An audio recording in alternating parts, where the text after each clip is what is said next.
Mas em toda a sua vida, ela nunca cometeu injustiça e o que ela sempre mais gostou foi a obra perfeita da prática da caridade. E ela tinha no espírito um amor divino que não dá para medir. Inteiramente semelhante ao amor de Cristo, ao amor da Virgem Maria, ao amor divino do Espírito Santo do próprio Deus. Ela era sempre alimentada por esse divino amor e baseada no amor divino, ela nunca fez injustiça. Muito ao contrário, ela foi muito injustiçada, muito perseguida, muito caluniada em todo o seu viver, porque o poder das trevas não se conformava de não poder dominá-la, porque nunca ela se deixou dominar pelo poder das trevas e nem pelas ideias do mundo.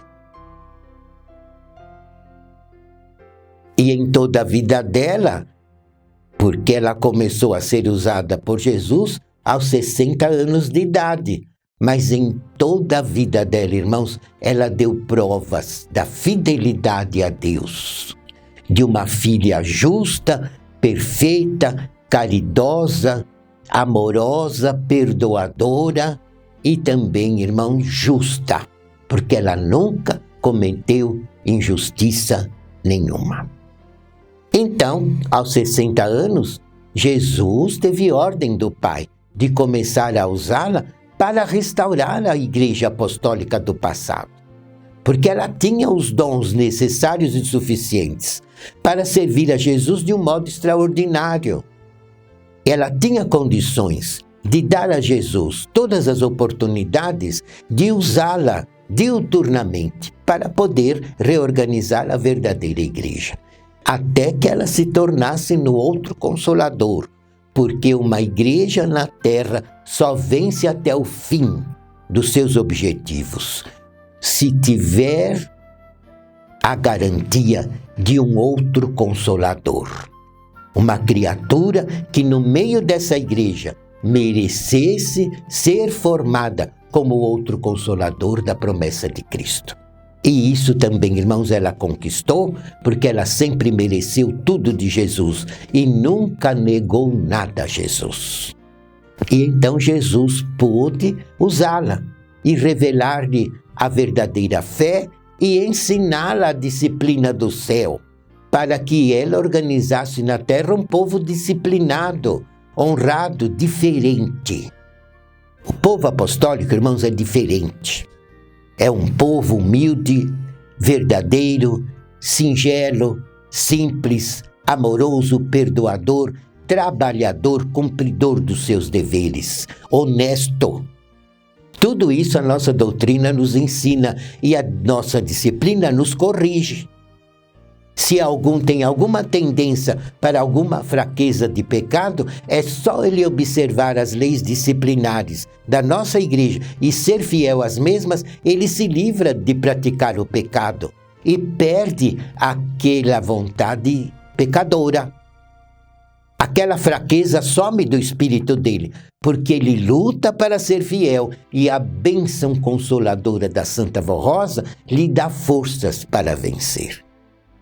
Então tudo isso, irmãos, a Santa Vó Rosa ensinava ao bispo para que ele devia ensinar ao povo, de um modo bem simples, para que todos entendessem que um filho de Deus, ele é diferente de um filho das trevas, totalmente diferente. Em tudo, no espírito, na alma, no costume, nos hábitos e no corpo, porque o corpo é a expressão do espírito. Se o espírito da pessoa é convertido a Deus, é santificado, é honrado, o corpo, irmãos, reflete as virtudes do espírito.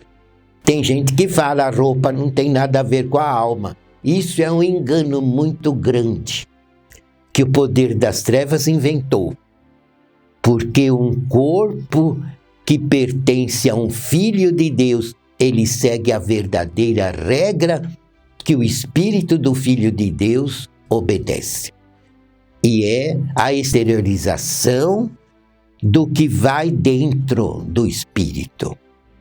Então notem que o corpo do apostólico é honrado, inclusive nas roupas. Por isso que quando a Santa Vó Rosa orientou o bispo para ensinar a disciplina ao nosso povo, não havia, por exemplo, a minissaia, não havia. Não havia, por exemplo, os hábitos e costumes das mulheres expor o seu corpo. Não havia, principalmente das religiosas, que se diziam cristãs. E as modas acompanhavam uma disciplina de uma pessoa honrada.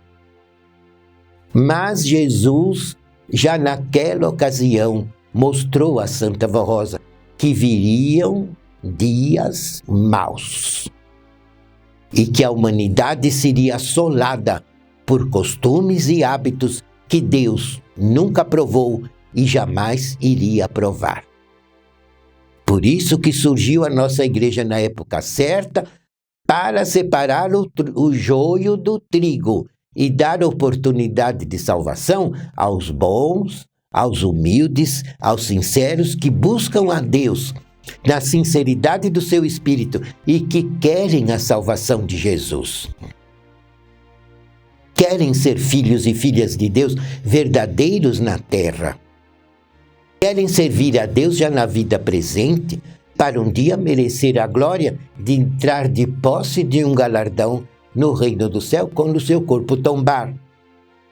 Mas para isso é necessário acompanhar bem de perto a nossa doutrina e ser muito fiel às regras disciplinares, aos preceitos que Jesus ensinou a Santa Vó Rosa e ela ensinou à direção desta igreja para eles nos ensinarem e podermos viver na terra uma vida de reais e verdadeiros filhos de Deus.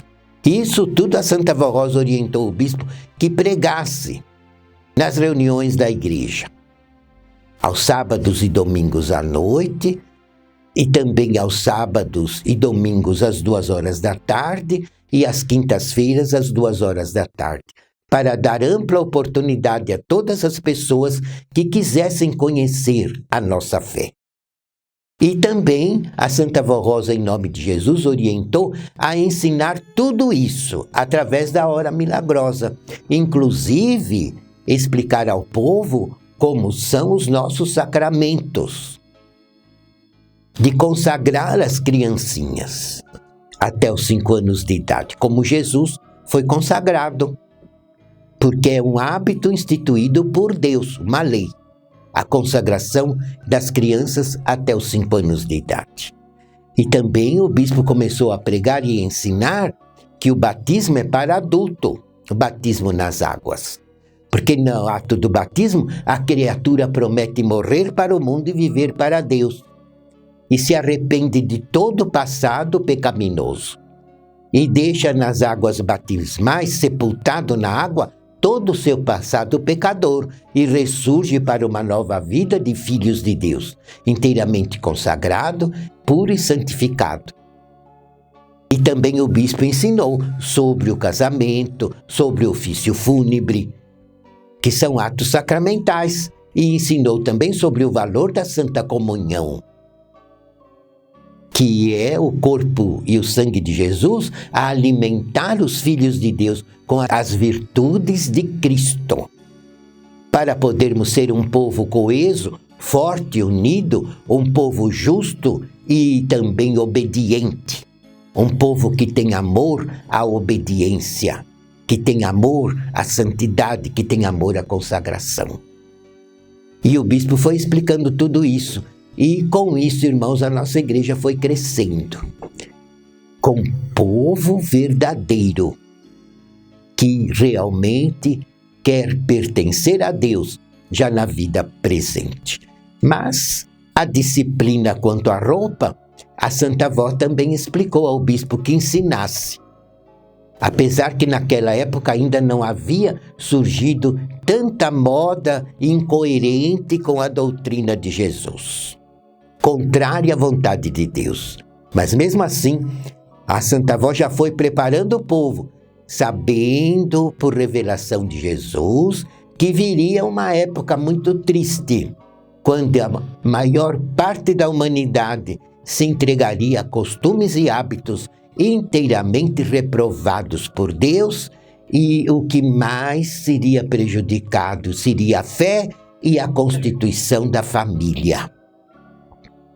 E é justamente o que surgiu, principalmente no final da década de 60, dos anos 60.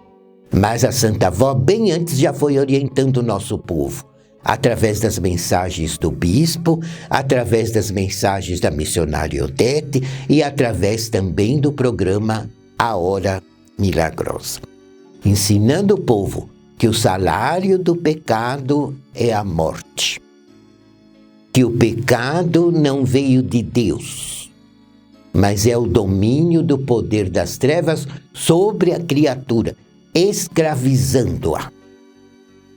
E principalmente também através dos vícios, porque o vício é defeito. E não somente escraviza a pessoa, ela é obrigada muitas vezes a fumar, mesmo sabendo que está prejudicando a sua saúde. Porque é viciada, não tem força de vencer. E às vezes o dinheiro que tinha que comprar o pão para os filhos, ela é obrigada a comprar cigarro. Porque não consegue se manter sem satisfazer o vício. Então o vício, que é um defeito que o espírito das trevas coloca no espírito da pessoa, e a pessoa fica viciada e completamente diferente do seu original. Uma criatura viciada, seja do vício que for, de fumar, de beber bebidas alcoólicas, de jogar, também de usar drogas. Então uma pessoa assim, o espírito dela não é normal como Deus criou. Ela não tem santidade na alma. Ela não tem a vida do céu no seu espírito. Porque no reino do céu nunca existiu vício e nem defeito nenhum. E vício, irmãos, é defeito. Podem ter certeza. E uma pessoa viciada, o espírito dela é cheio de trevas. É deturpado. Não é o original como Deus criou. Não tem santificação. Não tem a vida de Deus na alma. Entenderam? E a nossa doutrina explica para a pessoa ter forças de se arrepender do passado, para poder também receber o batismo do Espírito Santo, onde a criatura começa a renascer para Deus, numa vida nova, livre dos vícios, livre do domínio do pecado, livre dos maus hábitos, livre dos maus costumes. E é quando a criatura adulta solicita o batismo nas águas, porque ela quer confirmar a sua fé, através da participação do batismo, que é uma lei divina. Tanto é que São João Batista, quando começou a pregar o batismo do arrependimento, ele batizava nas águas ungidas, batizava no Rio Jordão. E Deus ungia aquela parte do rio para ele poder batizar e sepultar na água o pecado das pessoas convertidas. Tanto que Jesus aprovou o batismo, que ele mesmo sem ter pecado, se dirigiu ao profeta São João Batista e solicitou o seu batismo. Ele não tinha pecado para sepultar nas águas, porque Jesus nunca pecou, nunca praticou injustiça nenhuma.